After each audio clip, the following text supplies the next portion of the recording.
If you're new here, don't forget to hit that like button, drop a comment with your favorite line, and subscribe for more stories that prove humanity's heart burns brightest among the stars.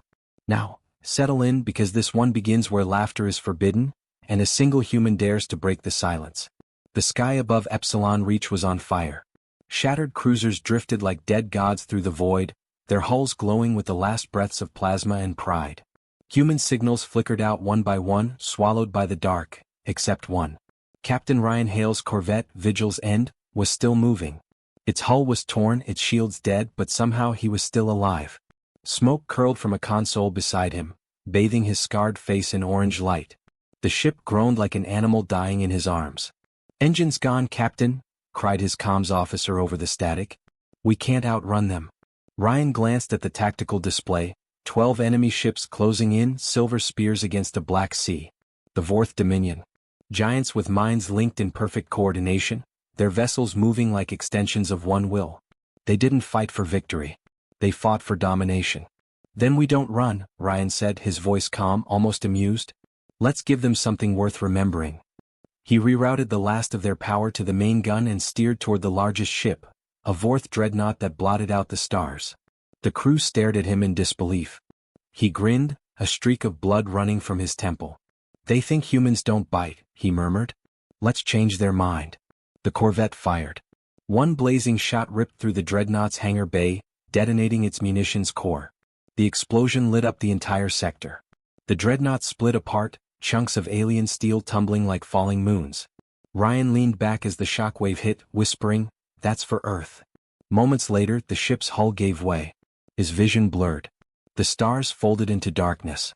When he awoke, there was no sound, only a low hum and the faint pressure of psychic energy in the air. His wrists were bound by shimmering cords that pulsed with his heartbeat. The air smelled metallic, like ozone and cold silver. He was on a Vorth vessel. 2 guards towered over him, muscles like carved stone, their faces hidden behind mirrored helms. They spoke without words, their minds brushing against his consciousness like knives. He felt their contempt, their curiosity, their disbelief that such a small creature had brought down one of their dreadnoughts. A voice entered his mind, not theirs. Softer. Colder. Ancient. "Bring him to me." The guards turned as one and pulled him forward. The corridor was a cathedral of light, walls flowing with liquid crystal, every surface alive with alien glyphs. He stumbled but refused to fall. He'd die on his feet before letting them see him kneel. The doors ahead opened like petals unfolding to reveal a throne room that seemed carved from living starlight. And upon the throne sat the most formidable being Ryan Hale had ever seen. Queen Zyrtai of the Fourth Dominion. Her form was humanoid only in outline. Her skin shimmered like molten silver, her eyes twin galaxies of violet flame. A crown of energy flickered above her brow, and when she spoke, her voice seemed to vibrate in his bones. "So, this is the human who dared to strike the throne's fleet," she said, her tone almost bored. Ryan's throat was dry but his tongue worked just fine. "You mean the one who knocked your war toy out of the sky with a dying ship and a stubborn streak?" The alien guards tensed. A dozen psychic lances locked onto his mind, ready to turn his brain to dust. The queen raised one hand and the air stilled. "You speak with defiance," she said, tilting her head. "Even in defeat." "I don't do defeat," Ryan replied. "Just delayed victories." Her lips curved slightly, perhaps not a smile but something near it. "You are amusing," she said. "Most creatures tremble before me. They grovel, they beg, they weep." Ryan shrugged as best he could while bound. "Most creatures haven't met me." The queen rose from her throne, descending the dais with predatory grace. She stood over him, twice his height, power radiating like heat from a star. He could see his reflection in her eyes, tiny, fragile, but unyielding. "You destroyed a dreadnought," she said. "A weapon meant to subjugate entire worlds. How did you?" "Good aim," Ryan interrupted. "And bad manners." Something rippled through the court, a wave of disbelief, almost horror. Interrupting the queen was blasphemy. Her aura flared, flooding the chamber with violet fire. He felt it pressing against his mind, testing, probing, searching for weakness. He didn't flinch. And then, something unexpected happened. Her power drew back, like a tide retreating from an unfamiliar shore. Her expression softened, curiosity replacing rage. "You are not afraid," she said quietly. "Lady, I'm terrified," Ryan said, flashing a lopsided grin. But fear's just a tax you pay for being alive. For a heartbeat, silence ruled. Then from somewhere deep within her, a sound escaped, a low, uncertain hum that might have been amusement. The queen's advisors stared, unable to process what they'd just witnessed. A human had made their queen react. "You should have been executed the moment you were captured," she said, stepping closer until her shadow engulfed him. "But I find myself entertained." He smirked. "Glad to be of service, Your Majesty. Should I start juggling next?" She regarded him for a long moment, then turned to her guards. "Release him. I would see what this creature does without chains." The guards hesitated. She didn't repeat herself. The bindings dissolved into light. Ryan flexed his wrists, his heart pounding though he refused to show it. Zyra returned to her throne, the faintest trace of curiosity still lingering in her gaze. "You intrigue me, human. You destroyed my ship, insulted my rule, and yet, you live." Ryan met her eyes. "Maybe you're just tired of yes men." She didn't answer. Instead, she lifted her hand and dismissed the court. One by one, the alien nobles bowed and left the chamber until only the two of them remained, surrounded by the low hum of the living walls. Finally she spoke again, her voice softer, almost thoughtful. "Tell me, Captain Hale, what drives a fragile creature like you to face certain death?" He looked up at her, the spark of mischief never leaving his eyes. "Simple," he said. "We humans don't like bullies. Even cosmic ones." For the first time in recorded history, the Queen of the Vorth Dominion laughed, quietly, disbelievingly, as though testing the sound for the first time. And in that strange, echoing sound, Ryan Hale realized something terrifying and wonderful. He hadn't just survived. He'd gotten under her skin.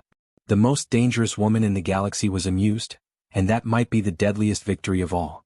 Ryan's cell was nothing like the prison he'd imagined. There were no iron bars, no chains, no echoing screams from neighboring captives. Instead, the walls shimmered with a translucent glow, constantly shifting color as if reacting to his thoughts. A floor of living crystal adjusted to his movements, cushioning each step as though the room itself were studying him.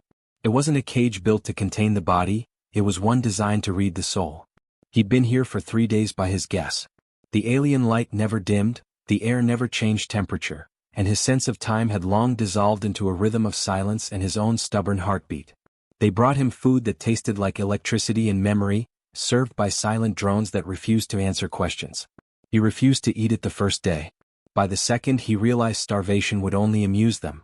By the third, he made a joke to no one in particular about the food needing salt, and the walls pulsed faintly, almost as if the room found it funny. That was when he noticed the difference between imprisonment and observation. Someone, somewhere, was listening. The door vanished, not opened but ceased to exist, and the Queen stepped through the gap like she had simply decided the universe should make way. Her silver form caught the light in shifting shades, more sculpture than flesh, every motion deliberate. The last time Ryan had seen her, he'd been bleeding and sarcastic in front of her throne. Now, alone in this strange room, her presence felt heavier, almost human in its weight. "You are adapting," she said, her tone neither cruel nor kind. "Few do." "I'm not adapting," he replied. "I'm bored." Her eyes gleamed faintly. "Boredom is a primitive form of madness." "Then you'll fit right in," he said with a smirk. For a moment she said nothing, only watched him. Then to his surprise she sat, not on a throne, but directly on the crystalline floor across from him, legs folded, posture regal even in humility. "Explain something," she said. "Why did you not beg for mercy when you were captured? Every species we've conquered begs." "Maybe we missed the memo," Ryan said. "Or maybe humans just like to make bad situations worse with a little style." "That is illogical," she murmured. "Yeah," he said, grinning. "That's our thing." The Queen studied him, her gaze unblinking, her expression unreadable. "Your humor confuses me," she admitted finally. "Is it defense or defiance?" "Little of both," he said. "Mostly habit. It keeps fear from getting comfortable." She regarded him for a long moment, as though weighing his words against a lifetime of conquest. "Fear is a tool," she said. "It teaches obedience." "Fear kills thinking," Ryan countered. "You can't build anything new if everyone's too scared to laugh." Her expression didn't change, but the room's color deepened into a shade of violet. "Laughter," she said quietly. "Among my people it is seen as weakness. A fracture in control. Then maybe control's overrated." Her gaze sharpened. "And yet your species was conquered."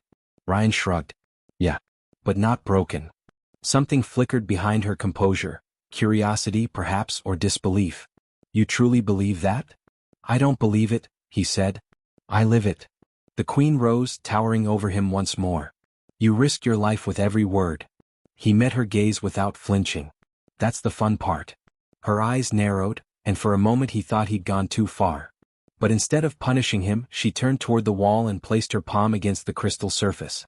The room changed instantly, shifting into a panoramic view of the stars, the nebulae painting the void in soft hues of blue and gold. Below them, a planet burned in slow motion, streaks of orange fire marking the fall of cities. Your world, she said. Your fleet failed to defend it. What do you feel? He stared at the distant sphere, jaw tightening. Angry, he said finally. Not because we lost, but because you think victory makes you right. She didn't respond immediately. You are a strange species, she said at last. You laugh in defeat. You fight without hope. You insult your conquerors and call it courage. Maybe that's why you keep talking to me, Ryan said quietly. Her gaze snapped to him, unreadable, but she didn't deny it. Perhaps, she said. Or perhaps I am trying to understand why your kind refuses to surrender even when annihilation is certain. Because surrender's not peace, he said. It's just dying slower. Her expression softened, almost imperceptibly. You speak as though you have already died. Maybe I did, he said. Back when we stopped believing we could win. But you know what's funny? Her brow tilted slightly. What? I'm starting to think you're the loneliest person in this empire. The silence that followed was sharper than any blade. Even the walls seemed to still, unsure whether to breathe. Zyra turned toward him slowly, her violet eyes glowing brighter. You presume much, she said. He spread his hands. I've been known to be wrong. But she didn't strike him.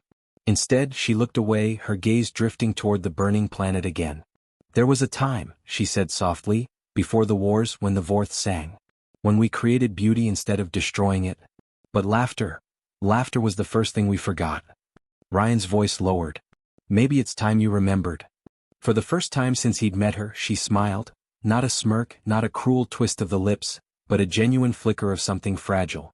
Teach me then, she said. He blinked. Teach you how to laugh. Her head inclined slightly. If it can be learned.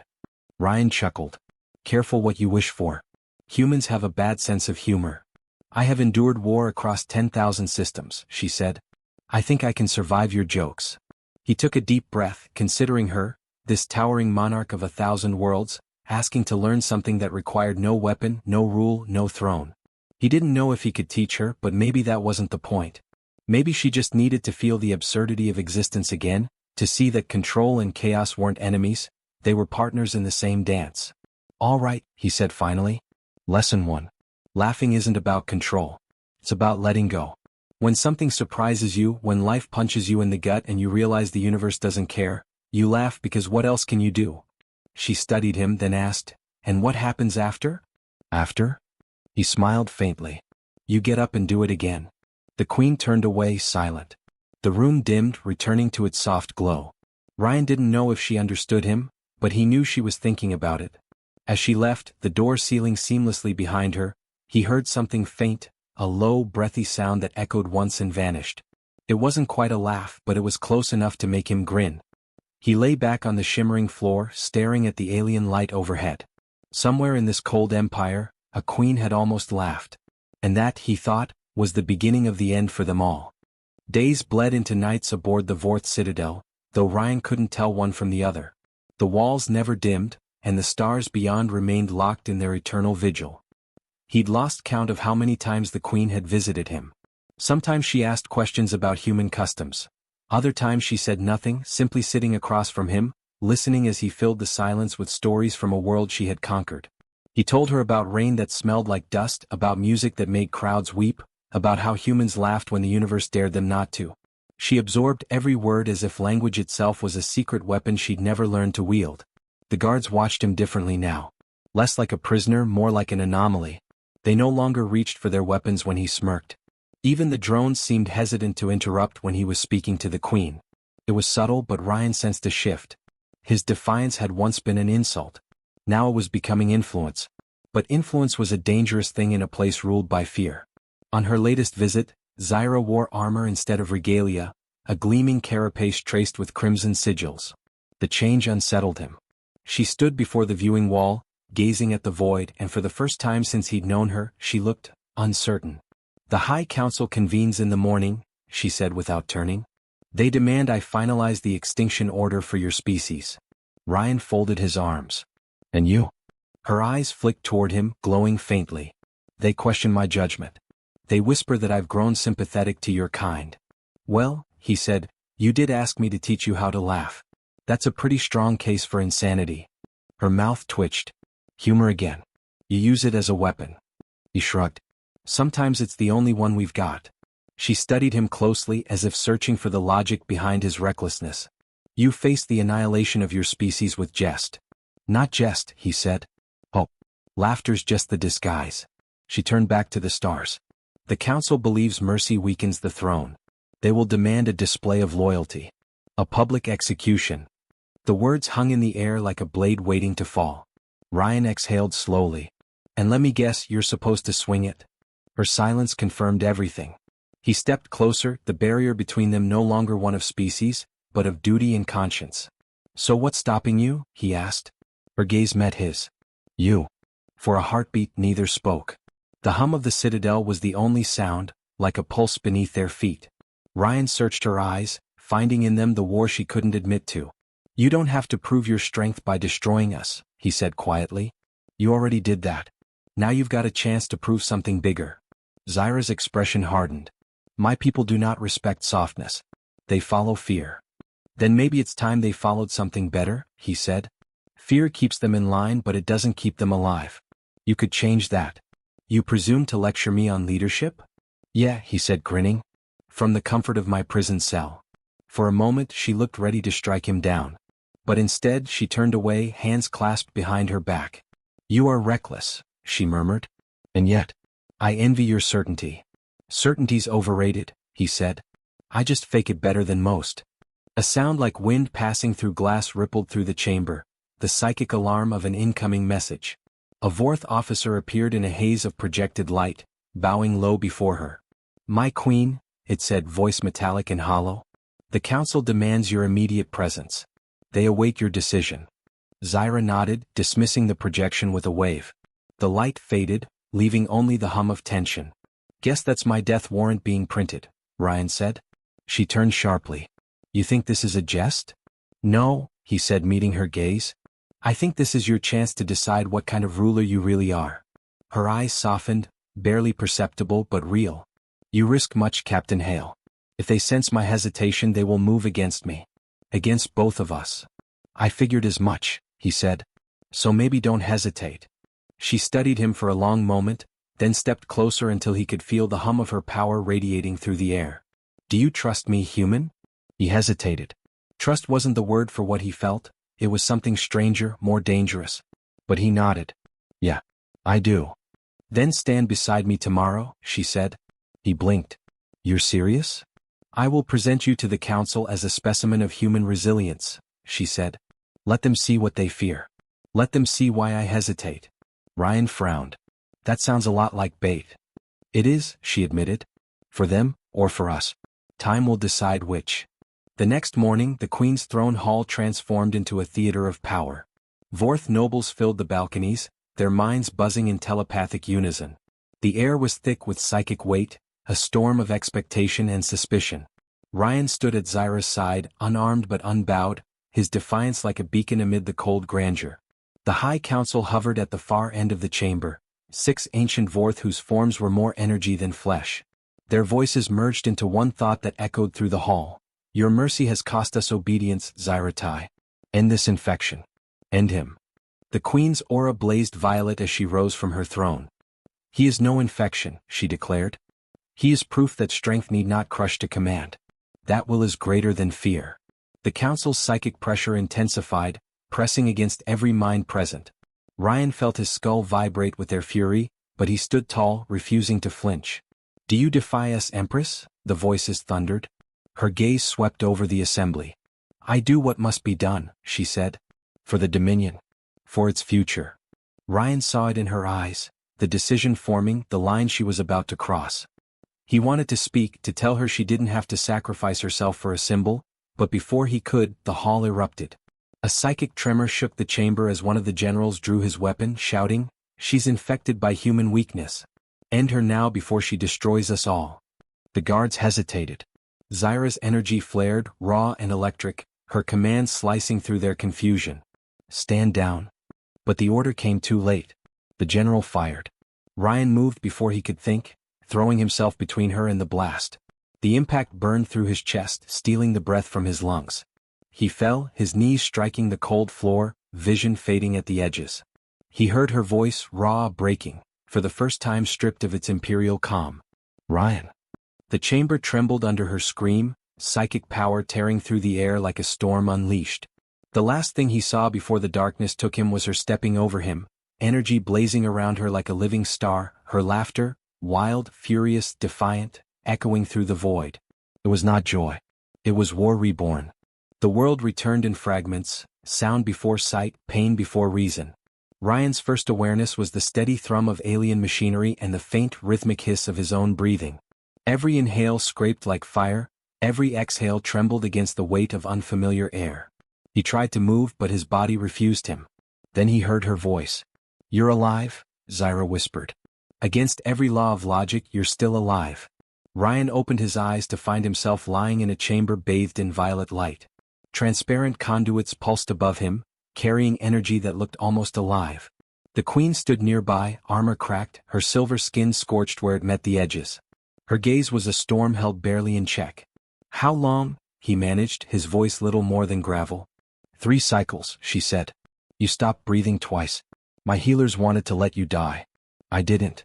He tried to smile. "Thanks for the bad medical care." Something flickered in her expression. Relief maybe, though she hid it well. "You risked your life for me," she said. "Why?" "Seemed like the human thing to do," he rasped. "We have a bad habit of protecting people who could kill us." She turned away, hands clasped tight behind her back. "The council has declared me unfit to rule. They call me corrupted. They have gathered the fleets. A rebellion grows and they will not stop until I am dead." "Then we're in the same boat," Ryan said. Her eyes met his. "You misunderstand. There is no escape for you now. They know your name. They fear it. You are the symbol of everything they cannot control. Guess I should be flattered. You should be terrified." "I am," he said softly. "That's how I know I'm still me." Her silence stretched long enough for the hum of the citadel to fill the space between them. When she finally spoke, her voice was quiet, stripped of the cold precision she once wore like armor. "I have fought wars that burned worlds to ash. I have faced assassins, traitors, gods. But I have never faced what you bring." "What's that?" "Choice," she said. The doors hissed open before he could answer. A soldier stumbled in, bleeding from the temples, eyes wide with terror. "My queen, the council's armada has entered orbit. They demand your surrender. Their ships outnumber ours 20-1. Zyra straightened, her aura flaring bright. "Then we fight." The soldier hesitated. "And the human?" Her answer was immediate. "He stands with me." The soldier bowed shakily and retreated.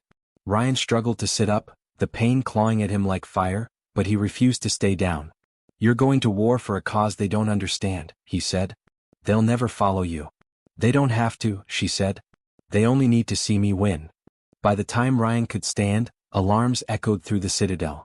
The distant rumble of bombardment shook the walls, and the starlight beyond the viewports fractured into violent flashes of blue and crimson.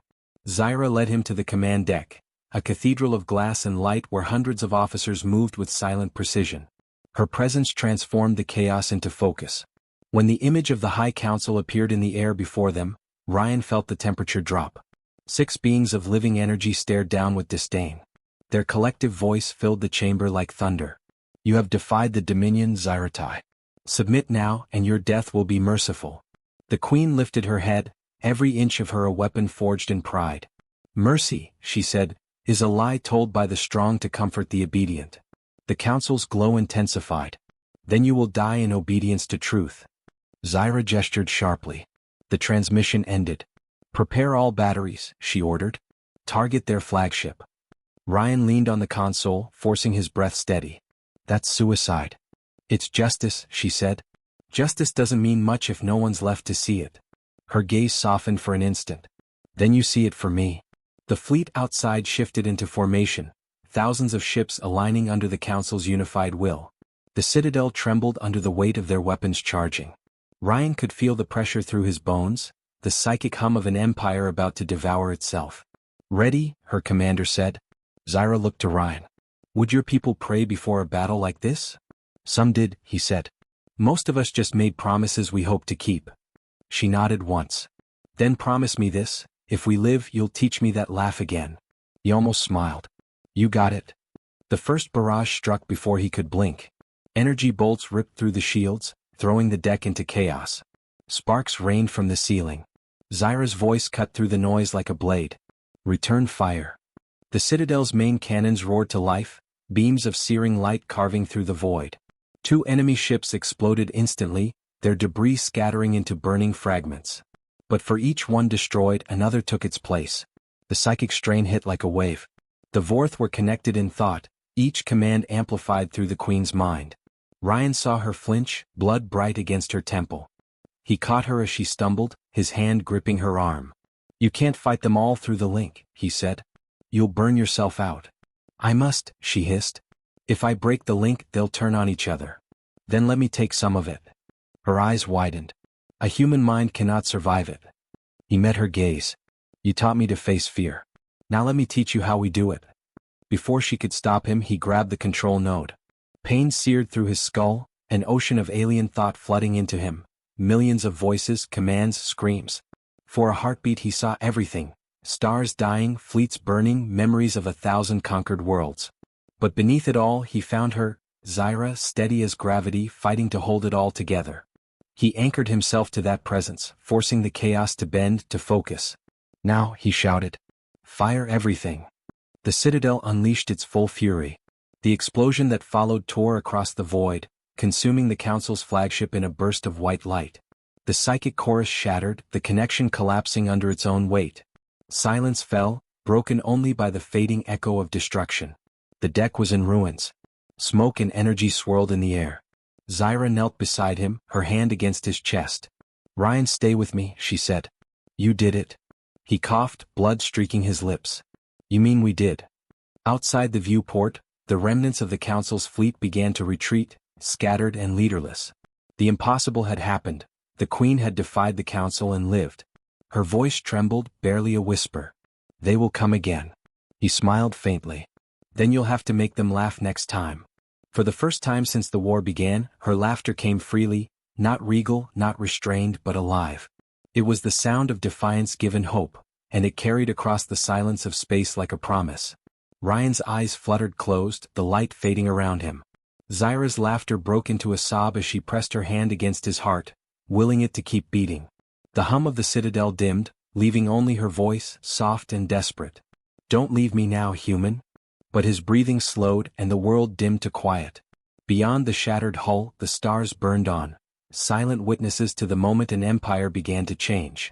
Darkness stretched infinite, quiet, weightless, timeless. For a while Ryan thought this must be death. No pain. No sound.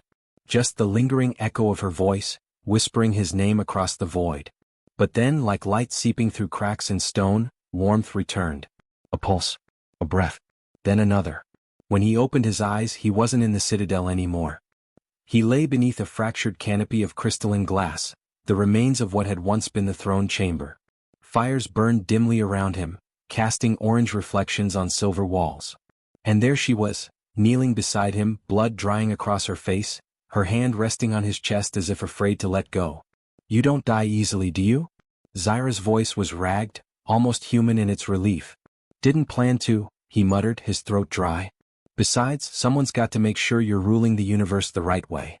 Her lips curved, but her eyes betrayed exhaustion. Around them, the citadel groaned under its own damage. The once flawless structure of her empire had literally cracked. "The Council's remnants have scattered," she said. "But they will regroup. And when they do, they'll come for us both." "Let them," Ryan said. "They've already seen what happens when they underestimate you." Her gaze flicked toward the stars beyond the shattered glass. "They fear me, Ryan. But they also fear what you represent. You've done something no warrior or tyrant ever has. You made me question." He sat up slowly, wincing as pain crawled down his side. "You needed questioning," he said softly. You called your rule peace, but it was fear by another name. And you? She asked, voice sharper now. What gives you the right to decide what peace means to my kind? He met her eyes, unflinching. Nothing gives me that right. But you wanted to know what humanity was. That's it. We fight, we break, we fall apart, but we keep trying to do better. Her expression faltered, pride warring with truth. She rose to her feet, looking down at the ruins of her empire. Perhaps that is what terrifies me most. You are fragile, short-lived, chaotic, and yet you endure. A low rumble shuddered through the chamber. Outside, the void shimmered. The surviving council fleets had returned, their silhouettes gliding into orbit like shadows of judgment. Dozens of them, bigger, more coordinated. Ryan exhaled slowly. Round 2. Zyra touched her wrist, activating what was left of the command array. Holograms flickered to life, tattered, incomplete fleets answering her call. Fewer ships than before. Fewer soldiers. Yet their channels filled with one sound she hadn't heard in eons. Loyalty, not from fear but from faith. They are fighting for you, Ryan said. No, she whispered. They are fighting because of you. The energy readings spiked. The Council's new flagship broadcast a psychic pulse that rolled through space, shaking the Citadel. Zyra winced, her telepathic link catching fragments of their message. Promises of annihilation, retribution, cleansing fire. Ryan steadied her with a hand. You don't have to outfight them, he said. You just have to outthink them. She looked at him then, truly looked, this fragile human, standing bloodied and defiant before the endless might of her kind. You have an idea. I always do, he said, grinning through the ache. You said they fear what I represent, right? Then maybe it's time to make that fear work for us. She tilted her head, intrigued despite herself. Explain. Broadcast, he said. Use your link.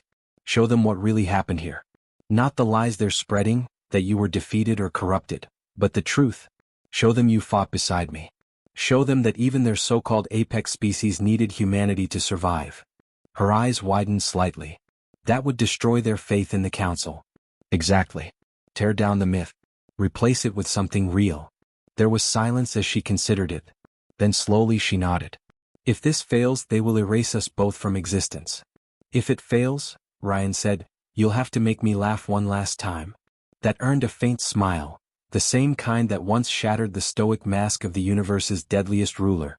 She turned toward the console, placed her hands upon it, and let her consciousness surge outward. The Citadel's remaining beacons flared to life. Across hundreds of worlds, the Vorth received the signal. Not propaganda. Not decree. But truth. They saw their queen bleeding beside a human. They saw her sacrifice everything to protect a species she could have crushed.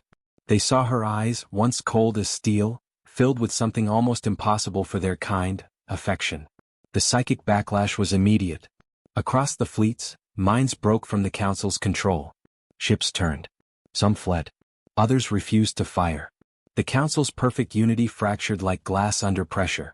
The lead flagship fired in rage, a massive beam slicing toward the Citadel. Zyra collapsed from the strain of maintaining the link. Ryan caught her, pulling her clear as the blast tore through the upper deck. The explosion rocked the chamber, throwing both of them into the fractured throne dais.